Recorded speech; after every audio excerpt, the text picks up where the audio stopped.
Pero ang punto ko dito, galit na galit tayo. Kaya nga ang title natin is what?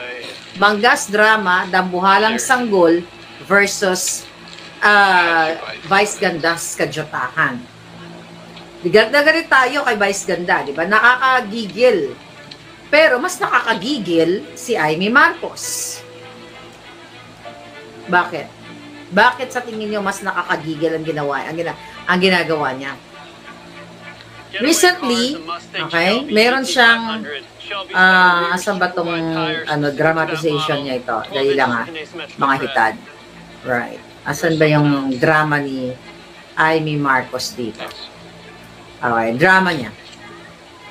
Recently, okay, sige, i-connect natin kung bakit tayo galit na galit dito kay Vice Ganda. Siyempre, masakit sa atin dahil ang Pangulong Duterte nandoon, butot balat, walang dalaw. I believe, I don't know kung si Kitty kung dumating na ba, hindi pa ako naka-check. Comment kayo dyan kung nakita nyo na si Kitty na nagpa-interview dun sa Duterte Street o may balita na ba. Kasi ang alam ko, this week ay pupunta na siya ng dahig. Yun ang pagkakaalam ko. Ngayon, galit na galit tayo kay Vice Ganda. Talagang dapat lang tayo magalit. Kasi nga, binaboy niya, tiranantado niya ang Pangulong Duterte. Pero nakakalimutan ninyo kung bakit nakakulong ang Pangulong Duterte. For sure, alam ninyo, ang galit natin, binuhos natin sa kanya. Pero ngayon, nagpapaniwala kayo kay Amy Marcos sa mga dramatization niya. Sasabihin niya sa akin, parang bakit mo kinokonek? Eh, di ba? Ang nagpakulong, ang nagpakidnap kay Pangulong Duterte ay si Bangag, ang kapatid ni Amy Marcos, ni Mangga, at si Lisa Tanas. Kung lahat ng galit niyo, ibuhos niyo kay Vice Ganda, bakit ayaw niyong ibuhos kay Bangag? Galit na galit kayo, 1 million, I don't know how much, according dyan sa nabasa ko ngayon, 1 million daw yung nag-unsubscribe sa kanya. Okay, fine. Panalo ba tayo? Dahil in-unsubscribe natin si Vice Ganda, o hindi naman ako nakasubscribe sa kanya. Si Vice Ganda ba dapat ang durugin at durugin natin? Hanggat si Pangulong Duterte ay nakakulong, hanggat si Amy ay nagpapanggap, na kunyari siya ang Marcos na maka-Duterte, na ever since ni isang tuldok na pananalita laban sa kapatid niya patungkol dito sa hair follicle test, hindi niya binanggit. Bakit natin kinukunik? Kasi sinasabi niya dito, mga kababayan, mga palangga, yung ito, pakinggan natin yung interview niya. Kasi yun naman talaga ang sabi dito. Andali. Hindi yan. Okay? Idugtong natin.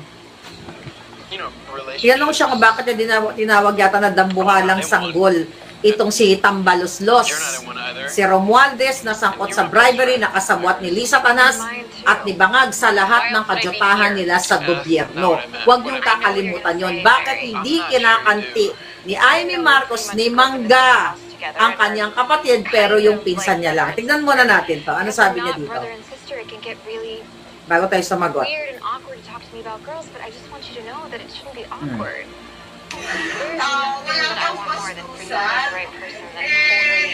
Siya naman nung nagsabi, walang pake ang Senado. Wala daw bastusan kasi umaalma itong si Tambaloslos na walang bastusan. Eh siya naman yung unang nagsabi na walang pake ang Senado based on sa statement niya. Siya nag-umpisa, nung inugali ko, yung ugali niya, umiiyak siya. Yun lang. Nung inugali ko, ang ugali niya, umiiyak siya. Yun lang. Ano yung punot dulo nito? Ito'y patungkol sa impeachment ni Inday Sara. Okay? Na-archive na nga. Na pinupush ni Tambaloslos. Ngayon, ito si Amy, syempre, bida-bidahan talaga siya kasi naglalaro siya eh. Tinitira niya si Romualdez, si Tambaloslos, yung putang inang yan. Pareho naman sila mga putang ina eh, actually, na magpamilya.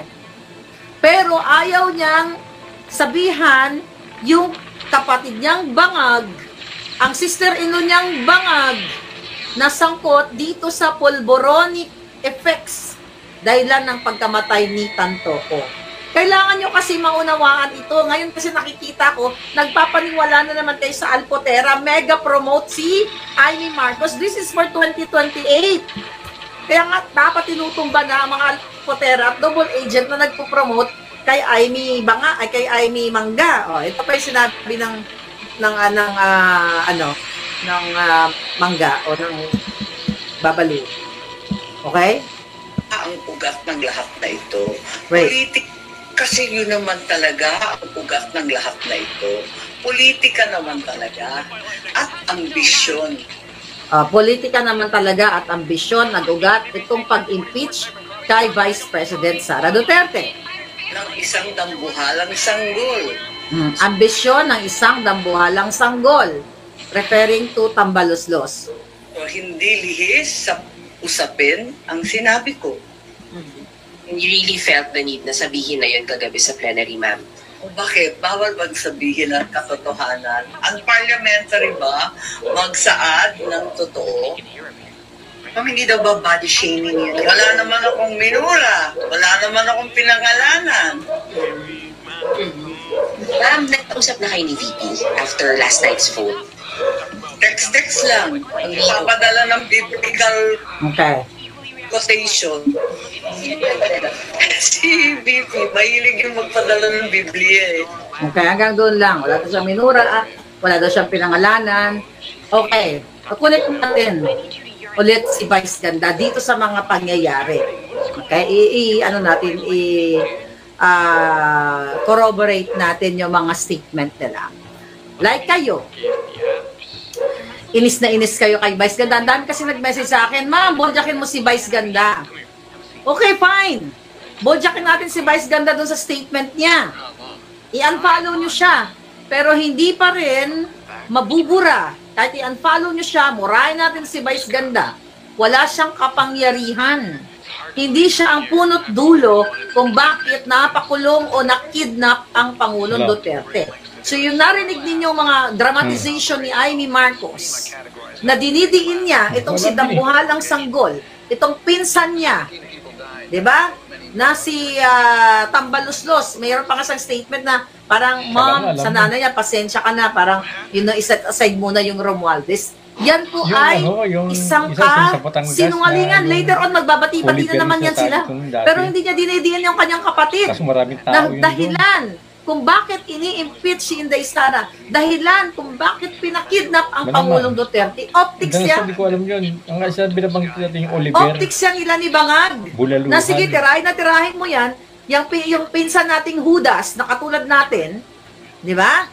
Yan lang lagi ang paulit-ulit na drama ni Amy Marcos, di ba? May sabi siya, wala daw silang family feud kasi hindi daw ito usaping personal. Ito daw ay usaping politika at para sa bayan, di ba? She's doing it para sa bayan, dadadadada. Para sa bayan, pero ang puno, si Marcos na Adictus Benedictus, ayaw niyang tuligsain. Di ba? Talagang ang pinalo niya si Tambaloslos. Na si Tambaloslos ay kasabwat ng kapatid niya, si Lisa Tanas at si Bangag Jr. Nandiyan dyan yan, no, sa libro ni Attorney Vic Rodriguez. Hindi ko lang na bit-bit ngayon yung libro niya. Actually, that's still, available. Diba? Nakalagay dyan, huwag kayo magpakasyo nga. Huwag kayo magpalinlang ngayon sa mga nagpo-promote kay Amy Marcos. That's preparation for 2028. Galit na galit tayo kay Vice Ganda. Ano magagawa ni Vice Ganda? Sige nga.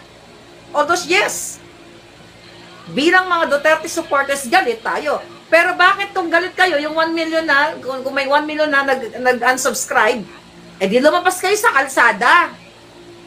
Utang ina, ginagago kayo ng magkakapatid. At itong Tambaloslos, lahat sila yan, drama-drama lang yan. Kung mahal ni Amy Marcos si Inday Sara, dahil sinasabi naman ni Inday Sara na ang dahilan ng impeachment na yan ay si Lisa, tatlo yan. Binanggit niya si Tambaloslos, si Lisa Tanas, si Bangag. Diba? Mayroon yung mga prior, na pangyayari na may gustong gumurdor sa kanya, yung may mga ganun siyang statement, minumura niya si Romualdez, si Lisa Tanas, yun na putang ina mo, Lisa, diba? Ganon, si Bangag, paulit-ulit. Tapos sasabihin ni Amy Mangga ay walang family feud. At At ito ay usaping politika, normal lang sa politika, ganyan. Di ba? Sabi niya nga, yun na, yung parang, ano ba yung exact statement niya? Na, kalimutan ba niya? Or basta parang something to yung context, parang i-drop niya muna ang Romualdez Chuchuchucho. Marami nga nagsasabi, well, Romualdez at, ano yun, sino may nabasa ako dyan kanina? Romualdez Lacson ka naman daw. Di ba? But, mga kababayan, mga palangga, kung gusto nyong ibuhos lahat ng galit kay Vice Ganda, hindi mapapauwi ang Pangulong Duterte at hindi mawawala ang mga bangag. Kitang-kita na si Amy Marcos, kahit nasabihin pang bumoto siya na i-archive yan, yung impeachment kay Inday, 19 yan sila eh. Yung iba dyan, ano din ni Bangag. Siyempre, in preparation for 2028. At baka naramdaman na nila na anytime soon, baka maging presidente si Inday Sara. Diba? So, ang sinasabi natin dito, mga palangga, itong drama ni Amy Marcos, na talagang kunyari, sinasabi niya, although hindi niya pinangalanan, pero alam naman natin, dambuhalang sanggol. Anong kaputahan yan? Saan naman galing yung mga drama, dambuhalang sanggol? Definitely hindi sanggol si Romualdez, demonyo siya. Dapat dambuhalang tambaluslos, dambuhalang demonyo, hindi dambuhalang sanggol. Kawawa naman, kasi ang sanggol, ang representation niyan ay mga anghel. Dahil nung pagsanggol ka, pinapanganak ka, wala ka pang kasalanan sa mundo. You're just a baby, inosente. Ano sino naman nagturo sa'yo niyang dambuhalang sanggol na yan? Ito'y pagtatakip niya sa kapatid niya, banat-banatan, si Tambaloslos, yung dambuhalang demonyo, at dambuhalang sanggol, di ba?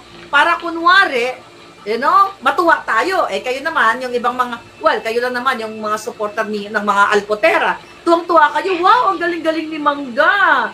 Di ba? Yung mga double agent, nililin lang na naman kayo. Magalit tayo kay Vice Ganda. Well, okay, magalit tayo. Pero ayaw niyong magalit kay Amy Marcos.